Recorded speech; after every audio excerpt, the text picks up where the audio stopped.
We're going to continue with the June 2023 United States History and Government New Framework Regents Exam Multiple Choice. We started this in the last video. We're going to pick up with question 9 in this one. Question 9, we have another clip here. Frederick Jackson Turner, The Significance of the Frontier in American History, 1893. It would be great if you recognize this. You may not, but maybe you will as a result of this video. Frederick Jackson Turner was a very important historian in the history of United States history. He wrote this very influential book in the late 1890s. At this time, the American frontier was being closed. So we remember Manifest Destiny and all of that business. By the time you get to 1893, the United States goes from Canada to Mexico, north to south, and from the Atlantic Ocean, from the beach on the Atlantic coast, to the beach on the California coast, right across the continent. There are still pieces inside of that have not yet formed as states. There are a few.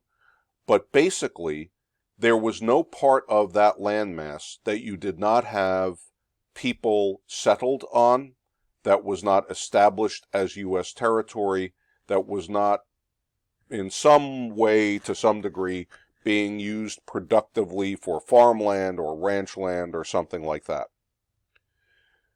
So the frontier that go out west and, push the line of scrimmage a little farther to the west, that was done. That was over by 1893. And Frederick Jackson Turner famously looked back at that in this book and said, it was the frontier that defined us. What he meant was that America always had a sense of purpose. The purpose was pushing west, pushing west, pushing west. We were always about expanding. Manifest destiny, if you like, that was in the American mind.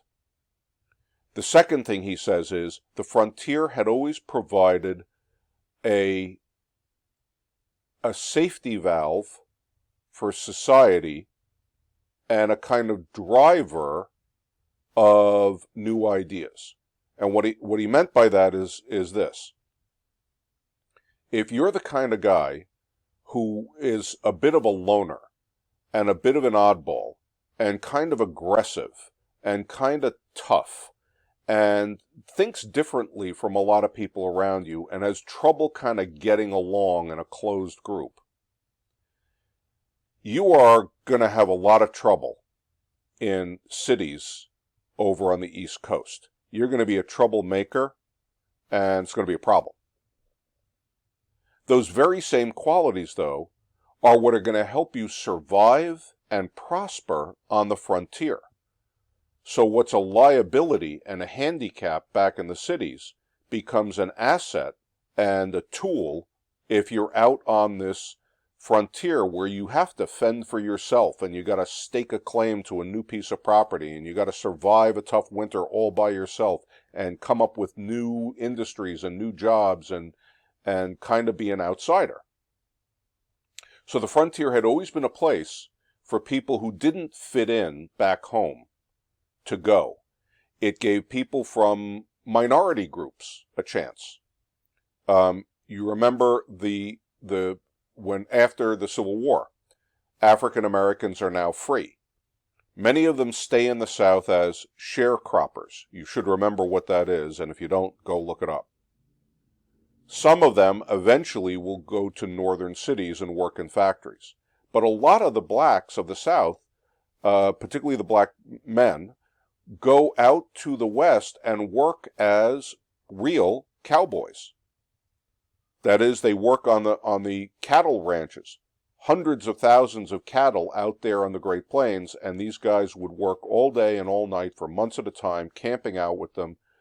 Difficult work, backbreaking work, 24-hour day work, surviving on not much to eat and having to carry your stuff with you, dangerous and lots of injuries, and you had to be clever. You had to kind of come up with solutions to problems on your own.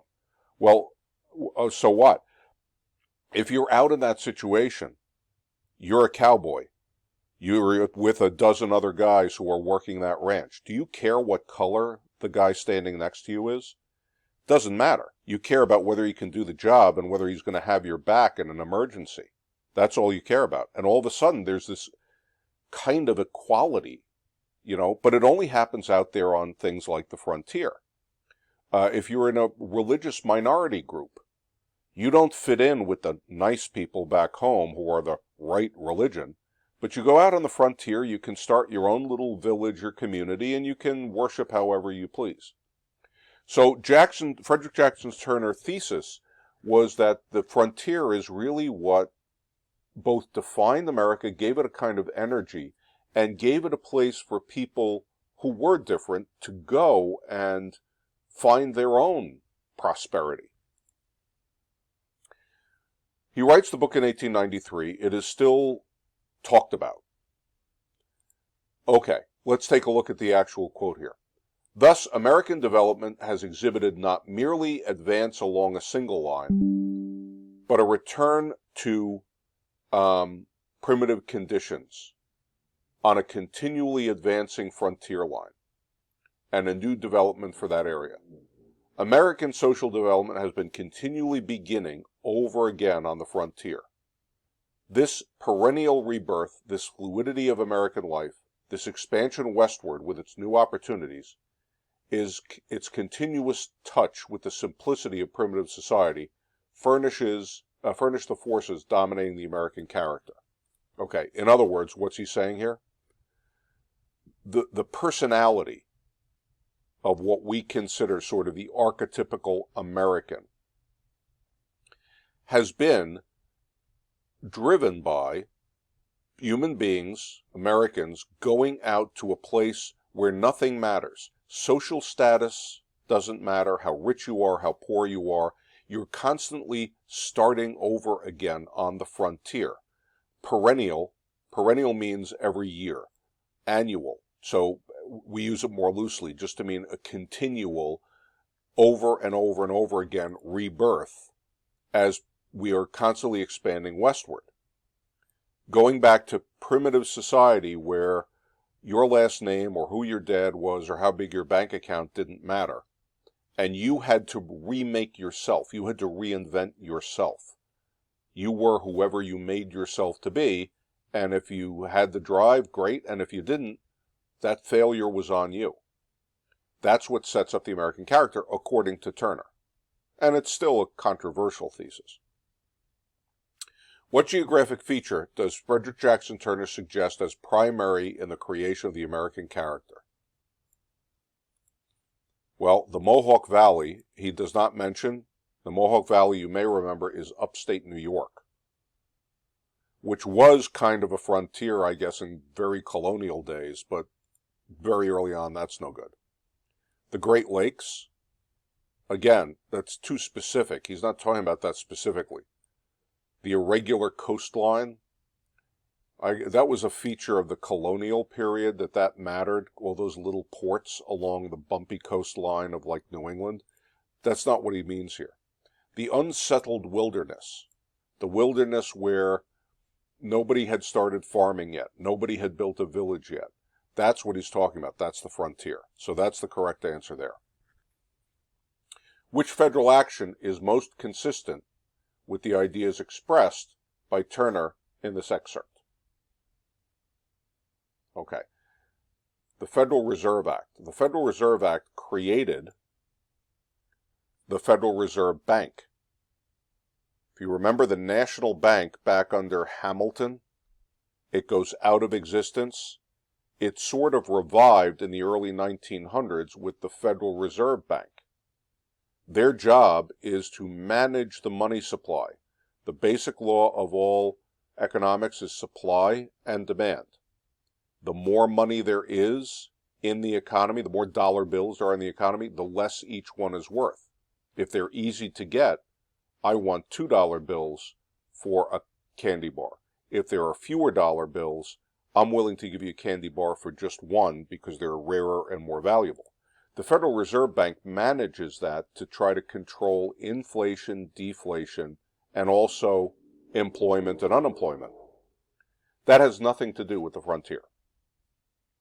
The Freedmen's Bureau, you should remember that as being that federal agency created after the Civil War to help newly freed slaves, the freedmen.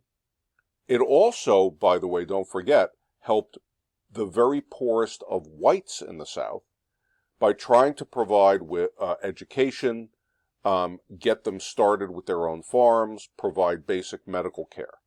The Freedmen's Bureau, we know, eventually goes away, but again, has nothing to do really with this idea of the wilderness and the frontier. Plessy Ferguson. This is the Supreme Court case about separate but equal. Late 1800s case in which they said you could have segregation black and white. You could have a waiting room for your railroad, right, where people are waiting for the train to come in.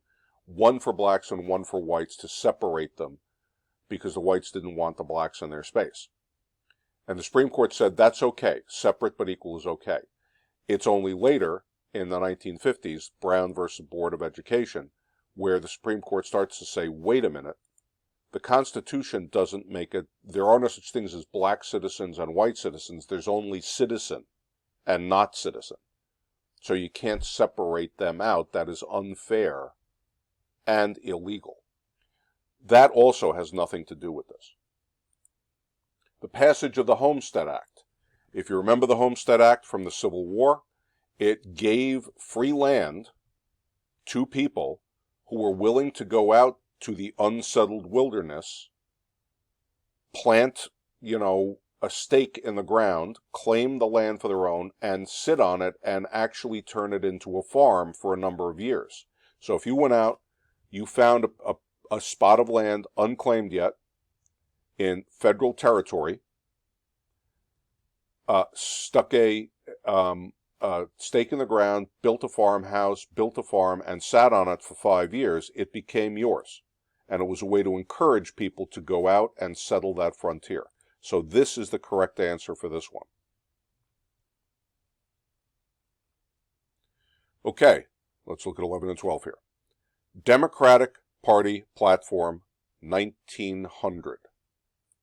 All right. So, first of all, 1900. It's before World War I, but well after the Civil War.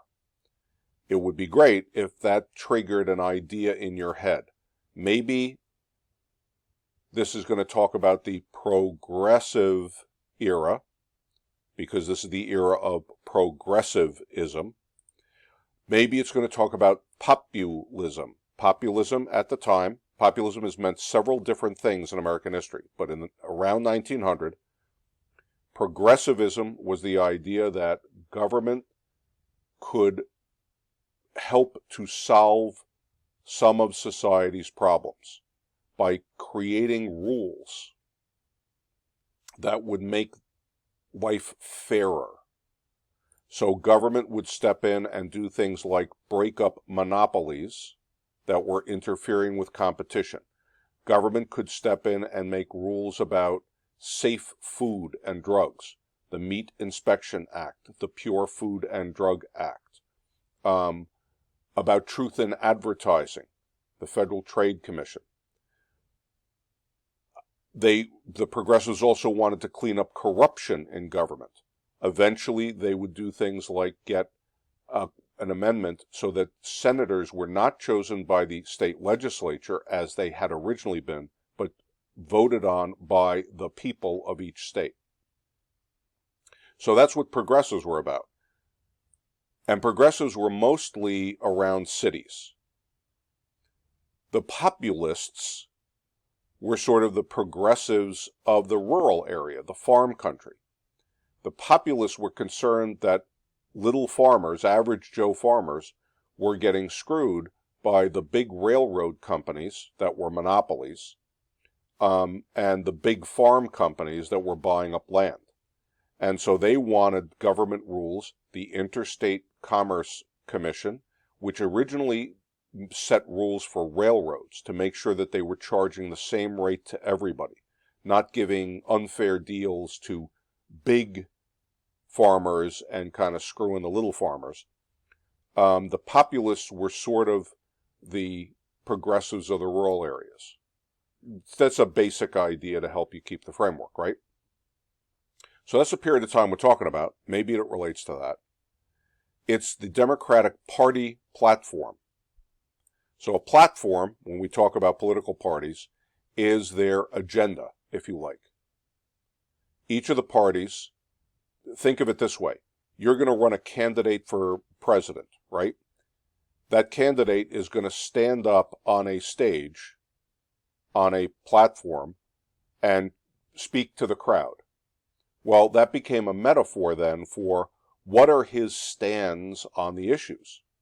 So the platform was a document, still is, the parties still have them, document that lays out, here are what we think the most important issues of this year are, and here's where we stand on them. All right, so this is the official statement of the Democratic Party of where they stand in this progressive/populist era. Private monopolies are indefensible and intolerable. That's pretty easy. They destroy competition, control the price of all material and of the finished product, thus robbing both producer and consumer. And what they mean there is, if you make, if you make furniture and you are the furniture monopoly, the guys who grow the wood have only one guy to sell to, so you set the price to the producer of the raw material, and the consumer has only one guy to buy his chairs from, so you set the price for that, and the consumer has no competition, no different companies to choose from. So both the guys with the raw material and the consumers are screwed by the guy in the middle, the monopoly. Monopolies lessen the employment of labor. If you've only got one company and you are a professional, skilled furniture-making craftsman, you can't offer your services to 3 different companies and see who gives you the best deal, right? You're at their mercy too. So it arbitrarily fixed the terms and conditions of employment. They can pay you whatever they feel like. It deprives individual energy and small capital of their opportunity for betterment. What are they talking about here? Entrepreneurs. If the whole furniture industry is controlled by one company, you come along as Joe Little Guy. You want to start your own little furniture company. There's no way you can compete with a guy who controls 99% of the industry. So little guys who want to try a new way, a better way, a different way, they're done before they even start. And so this is what the party says. The authors of this passage would have been most critical of the activities of which 2 individuals? Okay. Jacob Riis and Ida Tarbell. Well, no. Jacob Riis, you may remember, is both of these are muckrakers, as we call them. These are journalists who are the very people exposing the problems that this is talking about. Ida Tarbell wrote the book, The History of Standard Oil Company, that exposed how monopolies work. The average person really didn't know much about business. So when she wrote about John D. Rockefeller and the Standard Oil Company and how he controlled the entire oil industry, that was news to people. Jacob Riis was a newspaper reporter and photographer. He took thousands of pictures, I shouldn't say thousands, but hundreds at least of pictures, probably a couple of thousand, of people in New York City. Immigrants, a lot of them of kids and of working people in general, to show middle class and upper class people how awful conditions were for the poor. He was the one with the photographs of small kids living in gangs on streets of New York City trying to survive without parents, without jobs, just stealing a couple of coins here and there to try to get a meal. He showed what immigrants, took photos of Italian immigrants packed into these awful tenement conditions and working in these terrible factory conditions, and what that really looked like, because the average person didn't know. The muckrakers were all journalists, there were others of them, who exposed problems in society, problems in business, problems in government.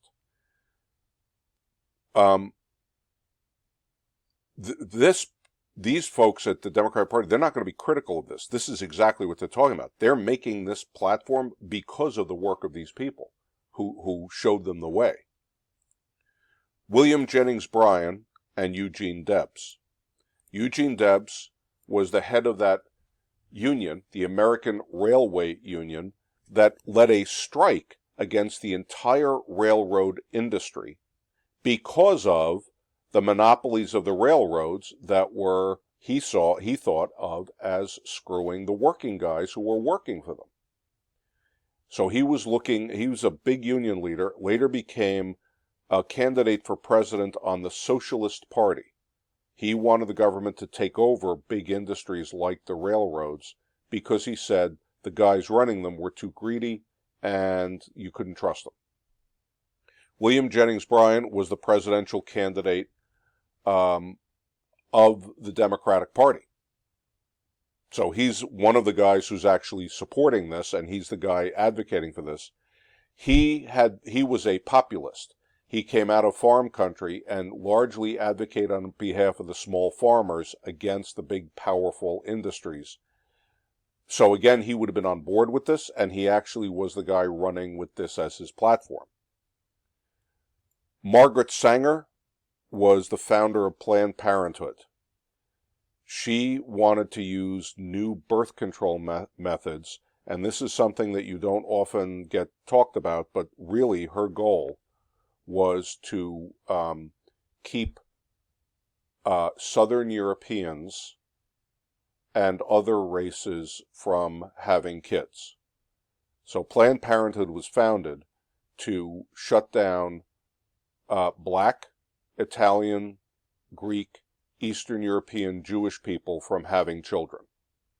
But she's looked back today by some people as a big advocate of birth control rights. Jane Addams, you may remember, ran Hull House, one of those settlement houses that was all about helping new immigrants in Chicago, and then you had settlement houses in New York, largely Italian immigrants and Jewish immigrants, Eastern European Jewish immigrants like Russia, Ukraine. She thought she was helping them to get along in America. On the one hand, she was trying to turn them into, good, productive, prosperous Americans. And there was some good things there, teaching them how to take care of their kids better, helping them get an education and be able to read and write English, getting them health care. The controversial part of it, though, is it was her version of what a good American was. And that meant, somebody who was like her, a middle-class Protestant, great-grandparents born in America type. So she was trying to get, she thought she was doing a favor to like Italian immigrants to drop their Italianness and adopt Americanness as their culture. So we look back sometimes with controversy on it. A lot of people would have looked at it at the time as actually sincerely trying to help, and she was sincere in trying to help. Again, none of this has anything to do with this. So here we go with Rockefeller and Carnegie. Andrew Carnegie, you should remember, as the guy who was the monopoly on steel. Carnegie Steel produced over 80% of the world's steel for a time. And Rockefeller, I just talked about with Tarbell, was the guy who gathered all of the oil companies that existed together into a single entity called Standard Oil and controlled, at the time, the kerosene market, which was what was used to light lamps in homes, to run industry, to heat homes at times and cook. After 1900, you'll get the automobile, and he'll then become the guy who runs the gasoline industry. So this is the correct answer here. This is targeted at monopolies like these guys. During the late 19th and early 20th centuries, how did Congress attempt to address these practices? Authorize federal takeover of large industries? No, the government never took over these private companies. Declared that all trade was interstate commerce? No. Interstate commerce, you had to somehow be going state to state. Railroads were interstate commerce almost by definition. But you had to make a case it was interstate commerce. That was not the default. It was assumed to be just within a state. Implemented a minimum wage. Minimum wages would come later, and again, this is the one that's going to trick you. Minimum wage was pushed by those progressives. It was a way to help working people. But this is much larger. They're talking about monopolies here. So this is a piece of the agenda, but this is not a good answer. The best answer is this: antitrust legislation. Why? Because the trust, as the word was used at the time, was a synonym for monopoly. So it would be, the sugar trust. The sugar trust was a holding company that owned all the other sugar companies. So even though there were 5 different labels of sugar, they really all were owned by the same sugar trust. And that's a monopoly. So passing the trust-busting antitrust legislation, that's the answer here. Okay, let's move on.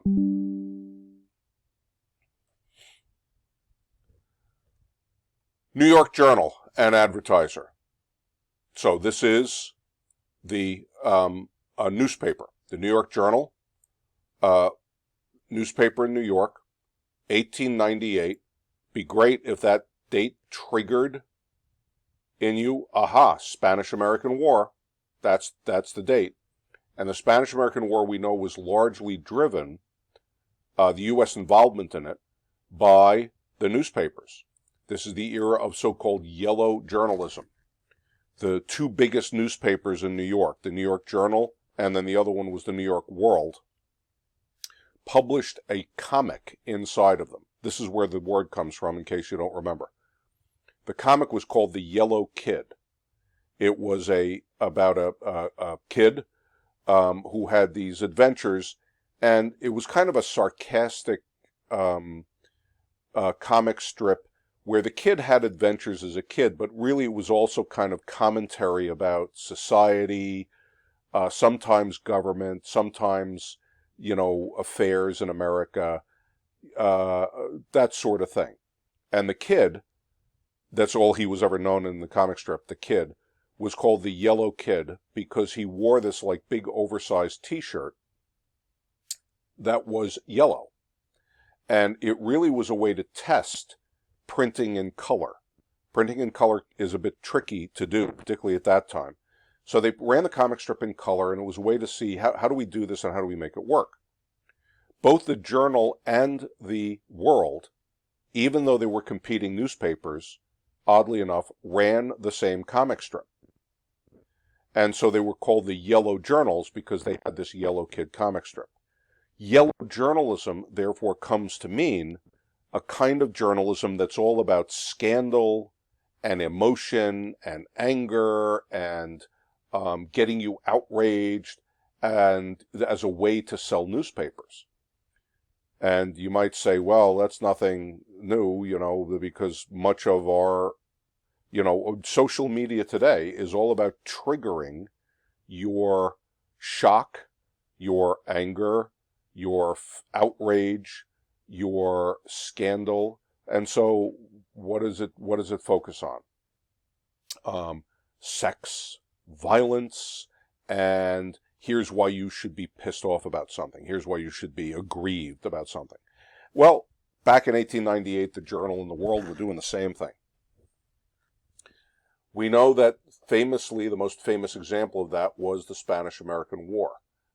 There were real problems in Cuba and so on with the Spanish colonies there, but boy, did these newspapers turn them into headlines.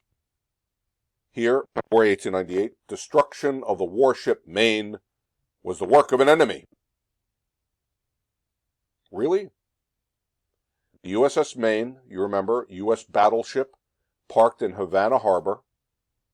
The U.S. is sympathetic to the rebels in Cuba, but not really involved in the war. The Maine goes down there on a sort of visit. It's sitting in the harbor, and it blows up, completely destroyed. Whammo. And the Maine at the time was the most advanced, the most magnificent, the most powerful of American battleships. Modern historians are pretty sure that the Maine blew up because of the coal dust in it. These ships were steamships. You had big bins full of coal. A lump of coal is hard to get burning. It will burn, but it takes a little effort to get it started. But coal dust is explosive. A match and it will blow up. You had these big bins full of rocks of coal that were constantly jostling around. And one of the problems on ships of the time was you'd get the air would be full of coal dust. We're pretty sure that that's what happened. However, the Journal did not wait for an investigation, was not interested in what the truth was. It was a great story to say the Spanish secretly blew up the Maine, and so we have to go to war with the Spanish. And so the Journal offered $50,000 reward for the criminals who blew it up, and it's the outrage of the Maine, and here we go, you can make a lot of cash, and everybody had theories, and it really kind of got Americans angry, even though, frankly, they didn't know what they were talking about. A historian would most likely use this document to investigate events leading up to war with Spain. Notice the annexation of Alaska. Alaska was bought during the Civil War by William Seward. Russia needed a ton of cash. They were willing to sell us Alaska. Everybody thought Seward was crazy for buying it. Seward thought of it as a way possibly to get to China. Pacific is a big, giant ocean, and Alaska gave you a north coast to the Pacific and a bunch of small islands, the Aleutian Islands. So if you followed the coast of Alaska, you got almost to China with places to stop off. He was thinking of it as maybe being that someday. Everybody else thought he was crazy. And so we bought Alaska, but that was in the 1860s. Nothing to do with this. The open door policy. This was America's policy with respect to China at this time. It is the correct time period. Other countries had spheres of influence in China. They were trading with it. They had colonies there. They wanted to control the trade with different parts of China and have sort of closed contracts. That was Europe. America was late to the game with Chinese trade in the 1890s. And so we were trying to push for an open door policy where everybody would get an equal shot at trading with China. But really what we were trying to do was get in on it because everybody else was shutting us out. Again, nothing to do with this. Invasion of Mexico. Well, also, nothing to do with this. The Spanish-American War. Mexico was a separate independent country at the time. It had nothing to do with the Spanish-American War. So the correct answer, of course, is war with Spain. How did the United States foreign policy change in the years immediately following this event? U.S. rejected Manifest Destiny? No. As a result of the Spanish-American War, as you remember, we picked up Puerto Rico. We picked up Guam in the Pacific. We picked up the Philippines for a time. Was American territory in the Pacific.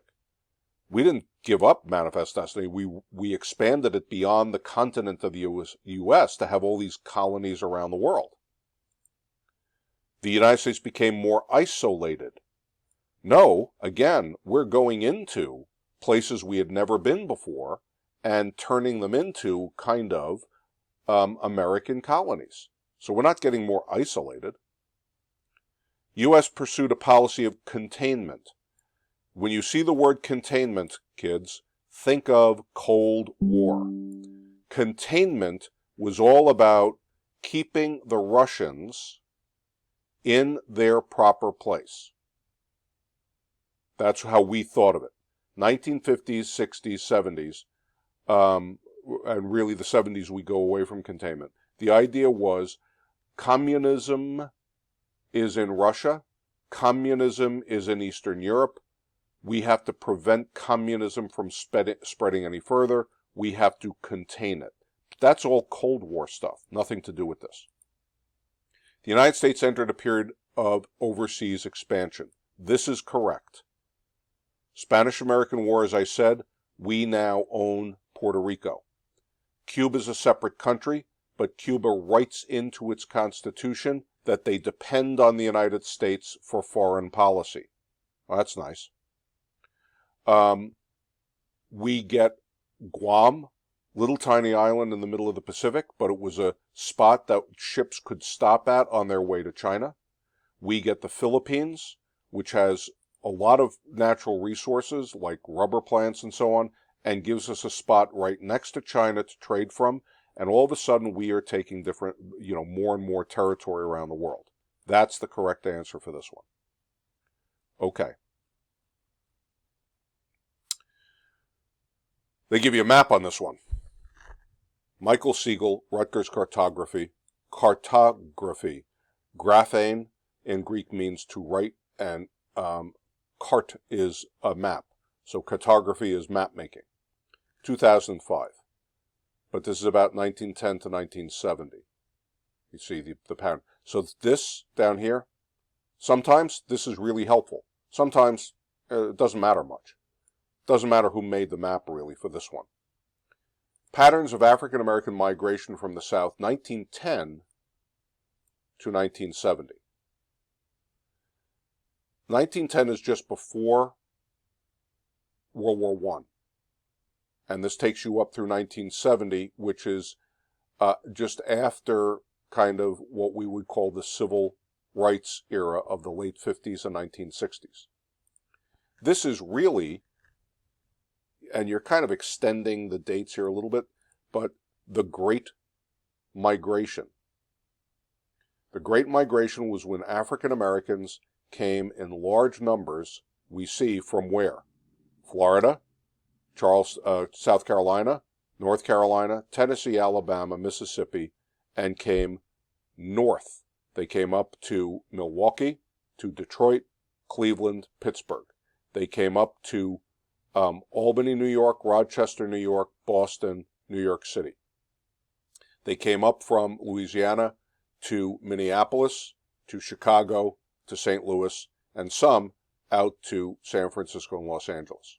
Now, I hope maybe you remember this, or maybe this triggers something. Milwaukee, Chicago, Detroit, Cleveland, Buffalo, Rochester, New York, Columbus, Cincinnati, St. Louis. All of them are industrial cities. Detroit, you should spot right away. You have to know a bit to know Cleveland, Columbus, Cincinnati. These were all big industrial factory cities. Buffalo. Buffalo, you have Niagara Falls, and you have huge electricity available up there. And Buffalo, for a time, because it had all that really cheap electricity, was a giant manufacturing place. Rochester. Kodak. I don't know if that means anything to you guys anymore, but Kodak was the big film and camera maker for years. So back when you had film cameras, Kodak made 90% of the film in America and 90% of the uh, affordable cameras. You had really expensive high-end cameras, but Kodak in Rochester made cameras that like average people who were not professional photographers for a few dollars could buy and use. So it was a big manufacturing place. So, of course, was New York. Um, Los Angeles in the 1920s, 30s, 40s becomes the movie capital of America, etc. So what's happening? African Americans, starting with the First World War, are coming off the sharecropping farms where they're never going to get anywhere, up to the factories in the North that are desperate during World War I for people. They need workers because their regular guys are all off fighting the war. And they start to settle in Detroit, in New York. New York, you get the Harlem Renaissance as a result of this. They move into that neighborhood in Harlem, which had been an Italian and Jewish neighborhood. The Italians and Jews in the 1910, 1920, 1930 era are moving out to suburbs, at the time suburbs in the Bronx and in Brooklyn, not, quote, nicer neighborhoods. Harlem emptied out. The African Americans move in and start to work in New York City's factories, the docks, the ports, and then building an economy. They had their own grocery stores. For that, Harlem was like a village. It had its own taxi companies. It had its own hardware stores, and they develop a whole economy. And with that, writers, jazz musicians, actors all move into the neighborhood too. That's why it's the Harlem Renaissance in the arts. Okay, so the overall picture here is starting just before World War I and ramping up World War I, 1920s, all of these African Americans, they're coming out of the South now and moving into these northern industrial towns. What was the main reason for the movement of people shown on this map? Foreign food imports replaced domestic production of crops? Absolutely not. America has always been a producer of food. Northern states banned all forms of racial discrimination, and so blacks were happier in the North, is the idea? Not true. There was maybe less aggressive racial hatred in the North, but in a lot of these cities in the North, a surprising number, there was segregation, either legally or maybe not on law, but socially. And blacks were not treated well in all of them. Abolitionists promise a means of escape from slavery. There's the tricky one. This looks a little bit like the Underground Railroad, doesn't it? There's the trick, except it's 1910. Slavery has been gone for 50 years by the time this map even starts. There is no slavery. Industrialization provided more employment opportunities. That is the best answer here. As by 1910, you've got really massive factories coming up here. Port cities, Los Angeles and San Francisco are both port cities as well. There were just more jobs available. What was one result of the migration shown on the map? The South became the new destination for most European immigrants? No. European immigrants came where there was industrial jobs, so they too came to mostly the northern cities. The Democratic Party declined in the northern half of the country. No. Around the 1930s, African Americans actually, who had always been Republicans, start to become Democrats. So it really doesn't produce that at all. Segregated communities throughout the nation came to an end. Also not true. Segregation stayed in the South into the 1960s. So all through this period. There were segregated communities in the North as well. You look at places like Indiana. Indiana had black-only and white-only hotels. So that's not really true. American culture was enriched by new forms of music and literature. You got to be a little sophisticated to get what are they talking about? They're talking about that Harlem Renaissance thing. And as African Americans move to these other places, Detroit becomes a big center of jazz music. Louisville becomes a big center of jazz music. Chicago, there are black writers out there. We tend to think of the Harlem Renaissance in New York, but there were black writers and artists out in Chicago. That's the best answer for this one. Okay, I'm going to leave it there, and we'll pick up with the rest of the multiple choice in the next video.